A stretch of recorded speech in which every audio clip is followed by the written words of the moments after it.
नमस्कार दोस्तों, मैं राजेंद्र कुमार जेएल न्यूज से। आज हमारे पास में जो आप सामने की प्रतिभा देख रहे हैं, ममता जी है, जो ज्योतिष विद्या पे काफी ज्ञान रखती हैं और ज्योतिष के प्रति जो है, जो भी लोगों की समस्या होती हैं उसका निराकरण करने में वो हमेशा सक्षम रहती हैं। आज हम उनसे ही बातचीत करने का प्रयास करेंगे कि ज्योतिष विद्या क्या है और ज्योतिष पर लोग क्यों विश्वास करें। तो आइए चलते हैं, ममता जी से बातचीत करते हैं। ममता जी नमस्कार। ममता जी, सबसे पहले तो ये बताएं कि थोड़ा ज्योतिष विद्या क्या है और ये कहाँ से शुरू हुई? ज्योतिष विद्या एक प्राचीन पद्धति है हमारे देश की। वैसे तो आजकल वेस्टर्न जो कंट्री है वहाँ पे टैरो के द्वारा इसको देखते हैं, मगर हमारे यहाँ पे जो ऋषि मुनि होते थे पहले, तो वो लोग तप के द्वारा, एक तरह से आप ये लगा लीजिए ज्योतिष अध्यात्म है। आध्यात्मिक ज्ञान जो हाँ, है। वो है। और एक साधना है, तपस्या है। और अभी तो हम क्या करते हैं, इसको एक प्रडिक्शन की तरह लेते हैं, मतलब खुद के बारे में जानने की जिज्ञासा। जबकि दुनिया का सबसे बड़ा एस्ट्रोलॉजर हमारे अंदर ही जी। बैठा है, ठीक है। मगर फिर भी लोगों को जिज्ञासा होती है अपने बारे में जानने के लिए, अपने आने वाला जो उनका समय है उसके बारे में उनको थोड़ा सा वही पता लग जाए, आगे होगा क्या, अपने भविष्य को लेकर थोड़ा सा सतर्क हो जाए, ये चीज, ठीक है। और दूसरा, ज्योतिष को जो आज के समय में एक बवंडर सा बना दिया है, लोगों को डराना, जैसे कि राहु के लिए, केतु के लिए और शनि के लिए। जबकि ऐसा नहीं है। शनि जो है, राहु जो है, केतु जो है, ये खराब नहीं होते, मगर लोगों ने अपने वो जो पहले होते थे कुछ पंडित लोग, मैं सभी के लिए नहीं बोल रही, मैं सभी के लिए नहीं बोल रही, और कृपया करके बुरा ना माने, क्योंकि ये सच्चाई है और सच्चाई थोड़ा कड़वी होती है, ठीक है। कई बार ऐसा होता है, बताया भी जाता है कि कुछ लोगों को रात्रि के समय काफी बुरे सपने होते हैं, काफी बुरे सपने आते हैं रात को सोते समय। और कभी कभी किसी को जो है वो बहुत अच्छे सपने भी आते हैं। जिनको बुरे सपने आते हैं उनको ये कहा जाता है कि राहु केतु जो है वो खराब दृष्टि में चल रहे हैं। तो क्या आपको लगता है कि इस तरीके की बातें होती हैं क्या? देखिए, राहु केतु क्या है, आपके कर्मों का फल देने वाले, और शनि भी यही है, ठीक है। राहु और केतु और शनि, ये क्या है, हमारे कर्मों का जो फल है वो हमें देने के लिए आते हैं, ठीक है। और जब इनकी दशा, अंतरदशा, उसमें क्या होता है कि थोड़ा सा परेशानियों का सामना करना पड़ता है। परेशानी का सामना क्यों करते हैं? जब हम अच्छे कर्म ही नहीं करेंगे, मतलब जब वो बोलते हैं, कहावत है, जब बोया बीज बबूल का फल कहाँ से खाए। हाँ, तो वो वाली चीज है। तो वो हमारे कर्मों को हमारे सामने खड़ा कर देता है कि आपने ये किया है, अब इसका भुगतान करिए आप, ठीक है। और वो सिखाने के लिए आता है, जो भी बुरा समय आता है वो सिखाने के लिए आता है। जैसे कि अभी तो आप अच्छा वक्त चल रहा है आपके, ठीक है, और सभी आपके मित्र हैं, दोस्त हैं, मगर जब एक टाइम पे आपके साथ ऐसा कुछ हो जाए सडनली कि जो भी है वो सारा सिमट जाए, कुछ भी हो, आपकी सामाजिक पोजीशन है, आर्थिक पोजीशन है या मेंटली पोजीशन है, अगर वो किसी भी तरह से डिस्टर्ब हो जाए, तो जो लोग फालतू के थे वो आपसे दूर होना शुरू हो जाएंगे, और जो आपके अपने हैं रियल में वही आपके साथ खड़े होंगे। तो ये जो राहु केतु है, ये उस वक्त को, जो बुरा वक्त जिसको बोलते हैं लोग, इसलिए लेके आते हैं कि हमें ये पता लगे कि हमारा कौन है, अपना कौन है, ठीक है, और पहचान हो जाए। तो ममता जी, सब एक चीज और भी आती है कि काफी जो है वो साढ़े साथी चलती है। ये साढ़े साथी क्या होती है? कहीं ढाई ढाई होती है, कहीं साढ़े साथी होती है। तो और कुछ लोगों पे काफी शनि जो है वो भारी पड़ जाता है। तो क्या उसका भी कोई उपाय है जो है? देखिए, आप अपने उसमें किस तरीके से देखते हैं ज्योतिष विद्या में? शनि भारी नहीं पड़ता। जी। मैं फिर वही कहूंगी कि हमारे कर्म भारी होते हैं, कर्म भारी। वो तो उनका निपटान करने के लिए आता है। और ये ऐसा ही जरूरी नहीं है कि इसी जन्म के हो, पूर्व जन्म के संस्कार भी होते हैं। मगर कुछ लोग पूर्व जन्म में विश्वास भी नहीं करते।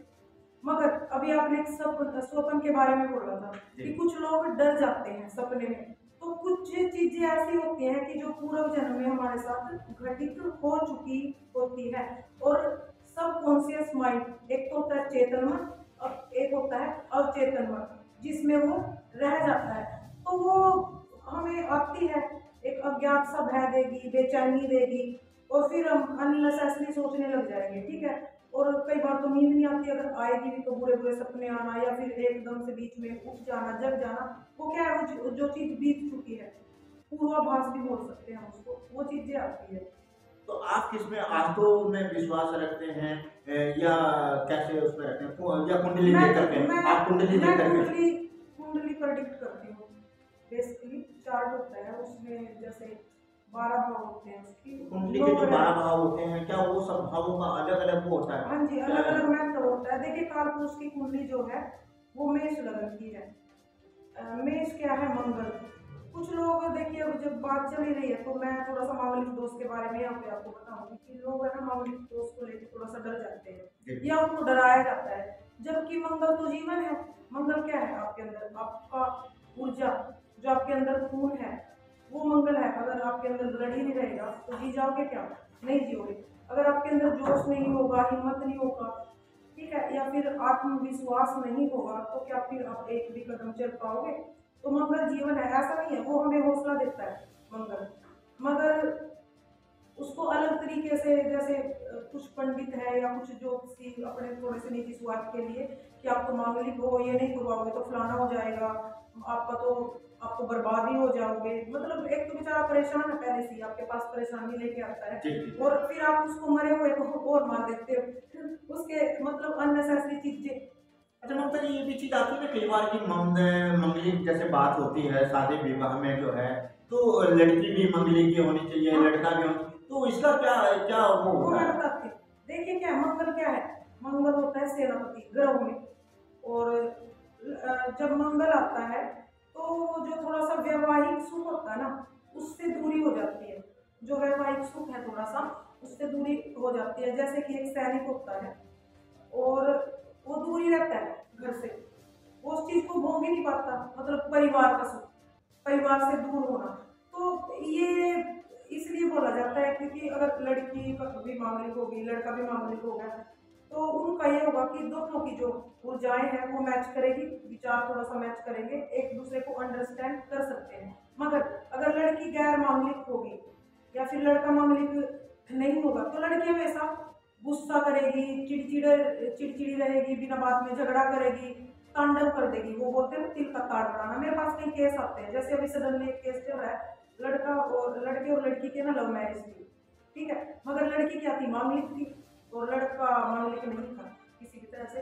तो लड़की का स्वभाव क्या था, वो बिना बात की डिमांडें करती थी जो कि वो पूरी नहीं कर सकते थे, ना जायज ख्वाहिशें बोलते हैं हम ममता लोग। जी, मैं एक थोड़ी सी और भी बात जानना चाहूंगा कि कुंडली कई बार मिलान भी होता है, काफी देखा भी जाता है, ज्योतिष विद्या के द्वारा भी देखा जाता है, अंकों के द्वारा भी देखा जाता है, लेकिन उसके बावजूद भी जो है वो कई बार घर टूट जाते हैं। तो क्या ऐसे कारण होते हैं कि घर टूट जाता है? कुछ लोग जो है वास्तु को भी दोष मानते हैं, तो कुछ ऐसा लगता है आपको? देखिए कुछ वास्तु दोष भी होते हैं, ठीक है, मगर जब अभी आपने बोला है कि 36 गुण होते हैं, मैं तो ये रिकमेंड करूंगी कि गुण मिलान ही ना करें। अगर करें यानी कि ज्यादा विश्वास नहीं। नहीं, रुकिए बताती हूँ। अगर मिलान करें तो कई बार क्या होता है कि 36 के 36 गुण मिल जाएंगे, खुश हो जाओगे।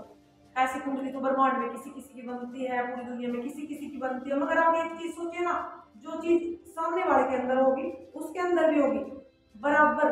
जहां बराबर होंगे वहां पे टकराव होगा। जब टकराव होगा, जब उनमें टकराव होगा, वो भी गो रहेगा, वो भी गो रहेगी, वो बोलेगा मैं से, वो बोलेगी मैं सवा से, तो निभ नहीं पाती। तो कहने का मतलब ये है कि चलो लोगों की अपनी सोच है, मानते हैं कि गुणों का मिलान करना जरूरी होता है। मेन क्या होता है, एक तो ब्रीफ वो होना चाहिए, मिलना चाहिए। अगर मिलान कर ही रहे हैं, एक तो ब्रीफ को ले लीजिए, एक नाड़ी को ले लीजिए। नाड़ी और ब्रीफ इसलिए जरूरी है, अगर नाड़ी दोनों की एक होगी तो फिजिकली प्रॉब्लम रहेगी दोनों में से किसी ना किसी एक को, ठीक है। और अगर ब्रीफ नहीं मिलेगा तो क्या होगा, आर्थिक जो संपन्नता है उसमें कमी आएगी, सुखों में कमी आएगी, स्टेबल जीवन नहीं रहेगा, स्ट्रगल करना पड़ेगा। बस ये दो चीजें ध्यान रखें। और एक गण होता है, राक्षस गण, देवगण, ठीक है। अगर राक्षस गण का लड़का है, देवगण की लड़की है, अगर दोनों की शादी हो जाए तो आपने तो देखा ही है, किसी की बनती है बुलाविये में, किसी किसी की बनती है। मगर आप एक चीज सोचिए ना, जो चीज सामने वाले के अंदर होगी उसके अंदर भी होगी बराबर। जहां बराबर होंगे वहां पे टकराव होगा। जब टकराव होगा, जब उनमें टकराव होगा, वो भी ईगो में रहेगा, वो भी ईगो में रहेगी, वो बोलेगा मैं से, वो बोलेगी मैं सवा से, तो निभ नहीं पाती। तो कहने का मतलब ये है कि चलो लोगों की अपनी सोच है, मानते हैं कि गुणों का मिलान करना जरूरी होता है। मेरे क्या होता है, एक तो ब्रीफ वो होना चाहिए, मिलना चाहिए। अगर मिलान कर ही रहे हैं, एक तो ब्रीफ को ले लीजिए, एक नाड़ी को ले लीजिए।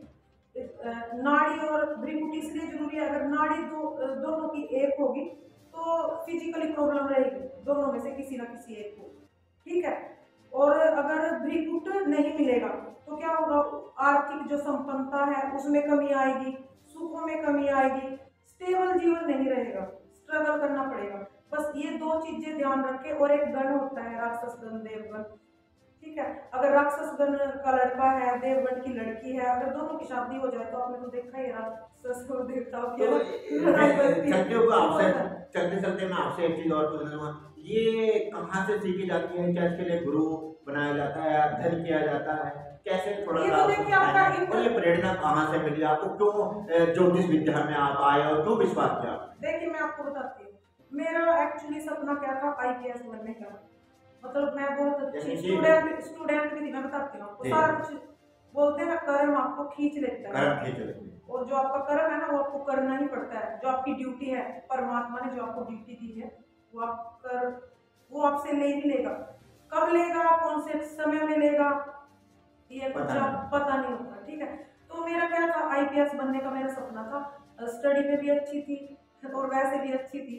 और बीच में मैंने जैसे कई बार एग्जाम भी दिए हैं, और एक बार BSF का भी था मेरा, यहाँ पे जालंधर में मेरी ट्रेनिंग थी और लद्दाख में पोस्टिंग थी। मगर किन्हीं कारणों से क्या, मतलब अंदर से था ही नहीं मुझे ये करना है। मन में ये था कि कुछ अलग करना है लोगों के लिए, सेवा भाव लगा लीजिए आप, मुझे लोगों की सेवा करनी है। मगर कैसे करूँ, इतने पैसे तो है नहीं कि सबको पैसे बांट दूँ, ये इतनी संपन्न नहीं हूँ कि सबके लिए कुछ अच्छा करूँ। तो एक तरह से मेंटली पीस, परेशान जो लोग रहते हैं, मुझे पता है क्योंकि मैं सुनती हूँ, तो 2-3 घंटा देखती हूँ, क्योंकि वो खुद से भी वो बातें नहीं कह पाते जो मुझसे बोलते हैं। और मैं ये शुक्र मानती हूँ परमात्मा का कि मुझे उन्होंने ये अवसर दिया।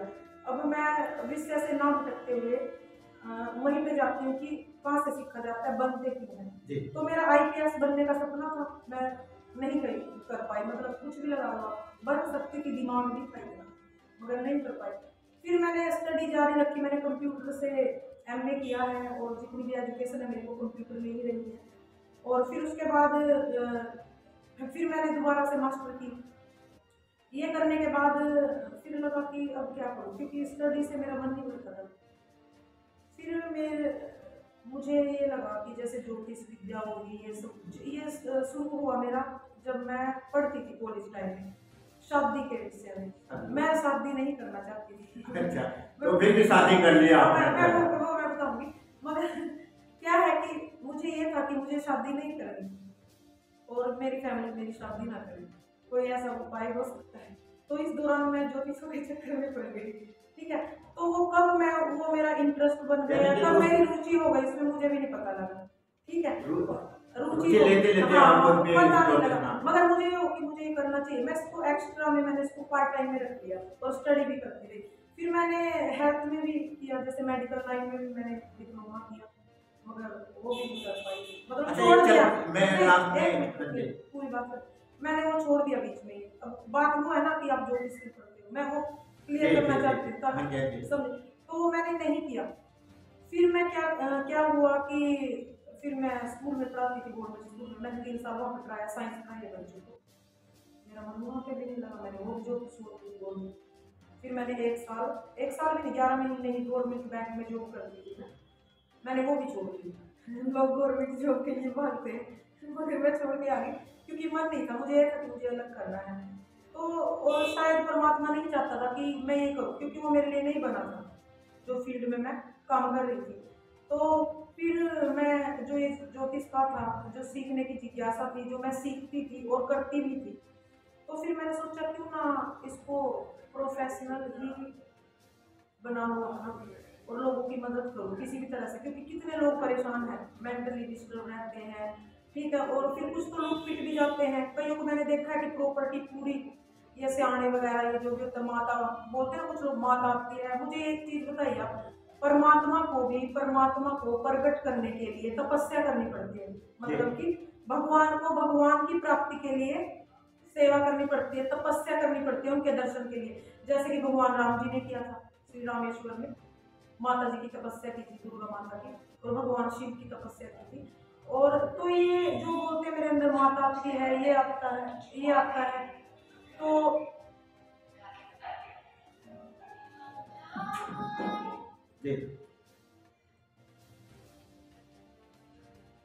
सॉरी कोई बात नहीं, सॉरी। तो आप एक चीज बताइए, कौन सा ऐसा पवित्र इंसान है जो मतलब ये बोल दे मैंने कभी जीवन में कुछ गलत नहीं किया, या मैं बिल्कुल पवित्र हूँ, मेरे द्वारा एक भी दुष्कर्म नहीं किया हुआ, मन से, कर्म से, वचन से, या फिर दृष्टि से, सुनने से। तो फिर माता ऐसे ही फिरती है क्या? कहीं पे भी रोड पे फिरती है क्या माता? तुम बोलोगे कि मेरे अंदर माता होती, ऐसा नहीं होता। वो योगिनियाँ होती है, या कुछ लोग भी करते हैं, 2 वक्त की रोटी के लिए साधन बना लेते हैं, देख। और फिर आपको तो पता है हमारे यहाँ पे क्या रिवाज है, इंडिया है भाई। अभी मैं किसी रोड से गुजरूँ और वहीं पर एक ईंट रख के वहाँ पे एक 10 रुपये का नोट चढ़ा दो, थोड़ा सा प्रसाद चढ़ा दो और बैठ जाऊँ थोड़ी देर के लिए, लाइन लग जाएगी शाम तक, यहाँ पे कुछ होगा। मतलब ये चीज़ है। अच्छा, तो एक आदमी के लिए अच्छे भाव, एक अच्छा जीवन जीने के लिए कौन से भाव में कौन सा ग्रह होना चाहिए, आप चलते हुए थोड़ा बताना चाहिए? देखिए, एक तो जो लगन होता है हमारा, वहाँ पे अगर लगन में बैठा हो तो अच्छा रहता है। वो क्या है कि हमारी फिजिकल के लिए लगनेश, जो लगनेश क्या होता है, हमारा शरीर, वो शारीरिक रोगों से निवारण होगा, उससे शरीर में कोई प्रॉब्लम नहीं रहेगी, मतलब इम्यूनिटी अच्छी होगी, अगर कोई बीमारी होगी तो वो ठीक हो जाएगी। और अगर वहाँ पे जैसे कोई पाप ग्रह बोलते हैं, वैसे पाप ग्रह या क्रूर ग्रह बोलते हैं, शनि हो गया, सूर्य हो गया, जबकि सूर्य राजा है, और मंगल हो गया, अगर इनकी युति हो जाती है तो फिर शारीरिक कष्ट होते हैं। जैसे किसी की कुंडली में अगर लगन में शनि और मंगल की युति है तो उसको अक्सर क्या होगा, सर में दर्द रहेगा, ये जो गर्दन के पीछे का हिस्सा है यहाँ पे दर्द रहेगा, सर्वाइकल की प्रॉब्लम रहेगी, और उसको माइग्रेन की प्रॉब्लम भी रहेगी, ठीक है। और कभी गिर गया, चोट लग गई, ये चीजें। मगर जिद्दी होगा, क्रोधी होगा, खुनक मिजाज होगा, और कुछ लेजी भी होगा, कामों को टालेगा, आज निकल कर लूंगा, थोड़ी देर में कर लूंगा, ऐसे करता है। तो वास्तु दोष को भी थोड़ा, वास्तु दोष का मैं बताती हूँ। वास्तु दोष क्या है? वास्तु की जैसे कि मैं बताती हूँ, वास्तु दोष क्या होता है कि जैसे कि हमारे घर होते हैं, कुछ लोग है जैसे रसोई इधर बना ली, टॉयलेट उधर बना लिया, ठीक है, या फिर बेडरूम में जैसे हम सोते हैं, बेड का जो मुंह होता है या जो सिराना होता है वो किस साइड होता है, वो चीज़ जरूरी होती है। जैसे कि अगर हमारा बेड का सिराना पूर्व दिशा की ओर होगा तो अच्छा रहेगा, इससे हम निरोगी रहेंगे, बीमारियां नहीं आएंगी। वैसे ही अगर पश्चिम दिशा की तरफ हम सर करके सोएंगे तो बीमारियों को हम न्योता देते हैं कि आ जाए। और दूसरा जैसे कि टॉयलेट होगी, किचन होगा, ये हमें है ना जो सीढ़ियाँ होती है उसके नीचे नहीं बनाना चाहिए। आप है ना देख लेना कभी भी, मतलब वो बोलते हैं ना प्रमाण को प्रत्यक्ष को प्रमाण की जरूरत नहीं है। तो उन लोगों के जिन लोगों के घरों में सीढ़ियों के नीचे टॉयलेट होगा या किचन होगा, लेडीज है कभी ठीक नहीं रहेगी, बीमार रहेगी, किसी ना किसी रूप में उसको कुछ ना कुछ लगा रहेगा। इसलिए मैं कृपा करके अनुरोध करती हूँ कि आप सीढ़ियों के नीचे टॉयलेट ना बनाए। अगर बनाना ही है तो वहाँ पे आप अलमारी बना सकते हो, कोई स्टोर कर सकते हो, कोई चीजें रख सकते हो, क्योंकि वो शनि की जगह होती है। और शनि को आप दूषित करोगे तो भाई किसी के ऊपर आप गंदगी डालोगे, वो आराम से तो बैठेगा नहीं, तो सीधा सा।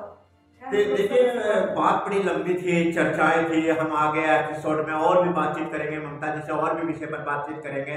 लेकिन सबसे बड़ी बात यह है कि ममता जी ने बताया है कि एक तो हमारे अगर वास्तु दोष है तो सीढ़ी के ऊपर जो है वो कभी कुछ भी टॉयलेट या कुछ तरीके की चीज़ें नहीं बनानी चाहिए। और सबसे बड़ी चीज़ है कि आदमी में आत्मविश्वास जब भी होता है तो आत्मविश्वास से जो है जीवन जो है वो पूरी तरीके से सफलता के साथ में गुजरता है। हमारे बीच में ममता जी थे, मैं राजेंद्र कुमार। सभी दर्शकों को सादर नमस्कार। एपिसोड में फिर मिलेंगे, नमस्कार।